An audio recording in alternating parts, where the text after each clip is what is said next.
How many people actually have good relationships with their mothers-in-law? I've often wondered about that, especially given my rocky relationship with mine, Mary. Don't get me wrong, I never disliked Mary. In fact, I always wanted to get along with her.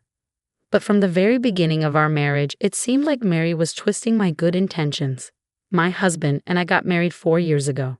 We met through mutual friends and hit it off right away, starting to date soon after. On our 3rd anniversary, he proposed. He's not much of a talker, but he's always been kind and calming, a real rock for me. So when he asked me to marry him, there was no hesitation. I said yes, and we happily tied the knot. As for my in-laws, I didn't have any particular thoughts about them before we got married. During family gatherings, our conversations were always pleasant. No snide comments, no awkward moments. I figured we'd keep a healthy distance and get along just fine. But then came our first Christmas as a married couple, and that's when the drama started. I was pregnant with our daughter at the time, though I wasn't showing much yet. I was trying to take it easy since it was my first pregnancy. However, when we arrived at my in-laws' house for the holidays, Mary immediately put me to work preparing Christmas dinner. My husband was busy drinking with my father-in-law, Bob, and didn't notice how I was being treated. Mary had me cooking, cleaning, and running around nonstop. When I tried to take a break for the baby's sake, she would snap. "What are you doing just sitting there? You need to know your place. Just because you're pregnant doesn't mean you can slack off." She forced me back to my feet and kept ordering me around. I followed all her instructions, yet the demands kept coming. So much for a relaxing holiday. By the time we got back in the car, I was completely drained. My husband should have noticed what was going on between Mary and me, and it frustrated me that he didn't seem to care. But he'd been enjoying his time with Bob, so maybe he just wasn't paying attention. I couldn't bring myself to confront him about it. After that, our daughter was born, and the following summer, we went to visit my parents. They live about an hour away, just like my in-laws, so we visit them every few months. However, Christmas at the in-laws became an annual tradition, and the pressure to visit more often increased after our daughter was born. They might just want to see her, but for me, it's been a source of stress. Every time we go, I know I won't be able to relax, and Mary will have some task lined up for me.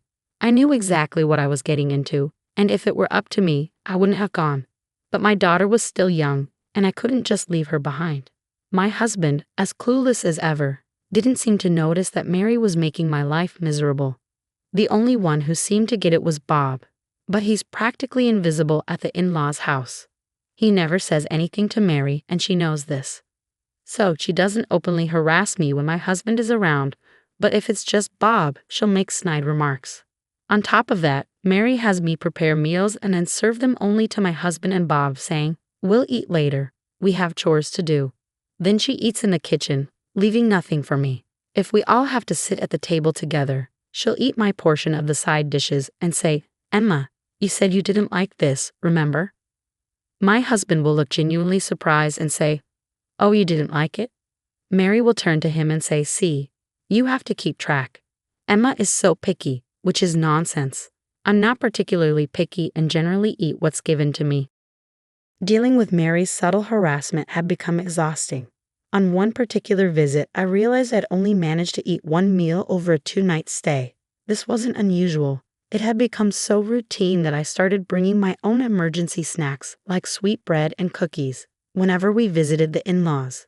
Since no meal was ever prepared for me, I would just eat them quietly in the kitchen afterward. Mary, of course, noticed and said, "Isn't it a bit much to bring your own food? Shouldn't a daughter-in-law show some restraint?" She mocked me, but by then I had learned to tune her out to some extent. Sure, it still irritated me, but I no longer felt like a failure as a daughter-in-law. This continued for several years after our daughter was born. By the 5th year of our marriage, I was pregnant with our second child, and once again, we went to the in-laws' house for Christmas. However, something was different that year.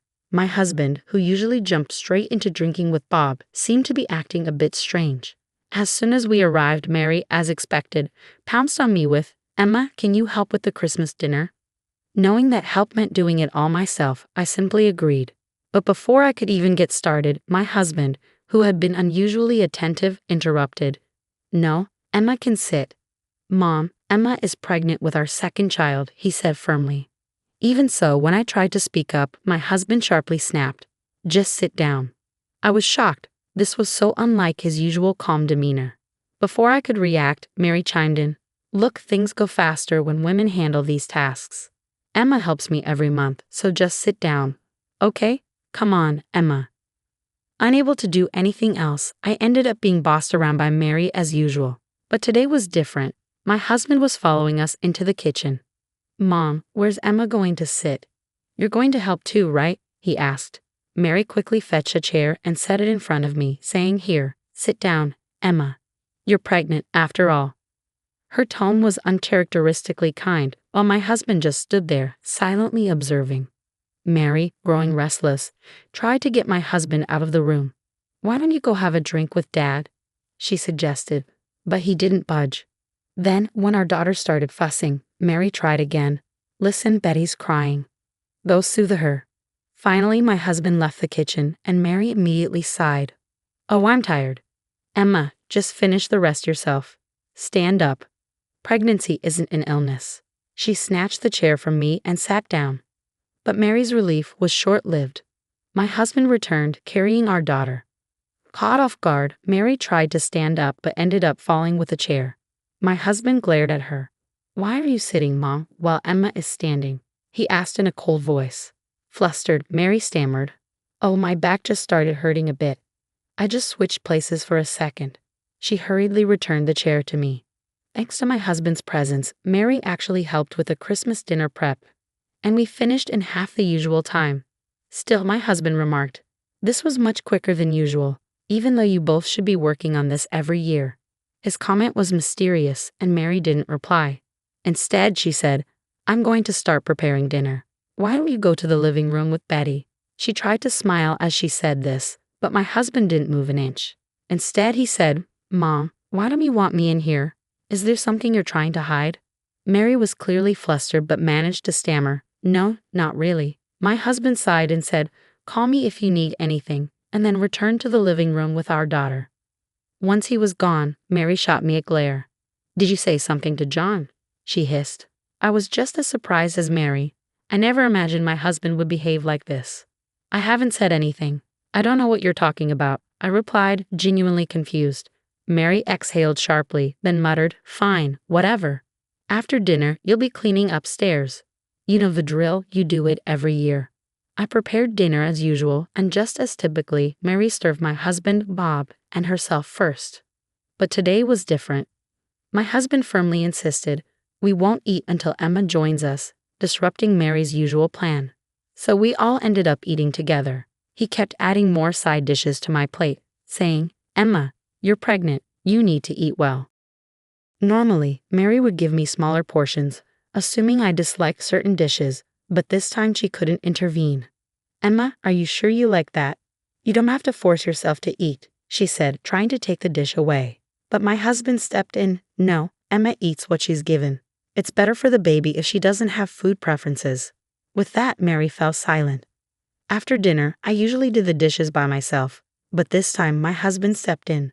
I'll do it today. Emma, you sit down, he said, taking the dishes from my hands and heading to the kitchen. Mary, clearly unhappy, whispered to me, letting John do that? You're a failure of a daughter-in-law. Go clean the upstairs. As much as I didn't want to share space with Mary, I was about to head upstairs when my husband stopped me. Emma, where are you going? He asked, his voice serious. I didn't know how to respond, and before I could say anything he asked, Did Mom tell you to do something? No, I began, but before I could finish, he took my hand and led me back to the living room. I had never seen him so angry. Then, in front of Mary and Bob, he began to speak. I misunderstood because Emma didn't say anything. I thought she was getting along with Mom. Mary looked shocked at his words. What have you been doing to Emma, Mom? He asked, his voice cold. Mary, clearly flustered, stammered. What are you talking about? Emma and I get along just fine, right, Emma? She looked at me, seeking validation. Well, about that, I began, but before I could elaborate, my husband spoke again.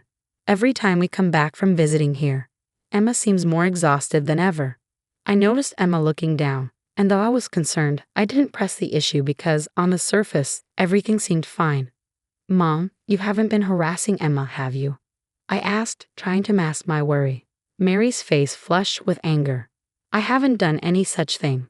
Emma, did you say something unnecessary? She lunged toward Emma, but I stepped in. Enough, I shouted. I've always been treated well by Emma's parents, so I assumed you were kind to her as well, Mom. But Emma looks miserable every time we come back here. Sure, being at my parents' house might make her feel a bit uncomfortable, but that goes both ways. Yet, I've never felt unhappy when I'm at her parents' place. They're really good people. My voice wavered, and I could feel tears welling up in my eyes. Seeing me like that, Emma started to tear up too. I turned to Mary, who was visibly uncomfortable. Mom, can you really face Emma's parents like this? Can you honestly say you treat Emma well? Just then, Bob stood up and apologized. I'm sorry, Emma. I also noticed that Mary had been distant with you, but I didn't say anything. I'm equally at fault. I'm truly sorry. Hearing this, I turned to Mary. Mom, you should apologize to Emma too. Saying sorry won't fix everything, but it's a start. But Mary wouldn't even look at Emma, let alone apologize. Seeing this, I sighed deeply. If that's how it's going to be, Mom, then fine. We won't be coming back to this house ever again. Mary looked shocked. That's not fair, is it? She pleaded. But I ignored her and started packing our things. Mary began sobbing uncontrollably, but no one, not even Bob, comforted her. Let's go, Emma, I said, picking up our daughter and calling for her. Mary collapsed on the floor, crying, while Bob just sat there with his head down. In that awkward atmosphere, we left my in-laws' house. Ever since that day, Mary has tried to call me multiple times, but I've blocked her number. I've cut off all ties with my parents' home and haven't been back. Instead, we've been visiting Emma's parents more frequently. At first, they were puzzled by our increased visits, but they welcomed us warmly each time. I often tell Emma, your parents are truly wonderful people. I think I feel guilty for the tough times Emma endured at my parents' home, but I'm not concerned anymore. There's no stress now that we stopped going there. In the end, I owe our current happiness to the actions we took that day. I'm truly grateful. From now on, I want to create many happy memories with Emma, our daughter, and her parents, and continue to walk a joyful path in life.